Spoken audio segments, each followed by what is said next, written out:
Question number 38. Which fundamental particles form a hadron? Okay. What is a hadron? A hadron is nothing but either a meson or a boson What is a meson? Meson consists of two quarks. One is a quark, other one is an antiquark. And what's a boson? A boson could be quark or antiquark quark. Oh, sorry, a quark. Okay, something like this. Okay, so now let us look at the options here. Is lepton a boson? No, lepton is a fundamental particle. Nucleons. What is a nucleon? Nucleon, though it might form a boson, but actually, so it asks you about fundamental particles form a hadron.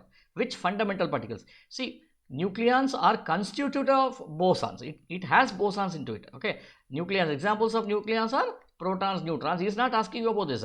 Okay, so therefore this is also incorrect. Photons are bosons. Okay, so you cannot consider this also over here, right? And quarks, so these quarks constitute a hadron, so therefore D is the right answer. Okay.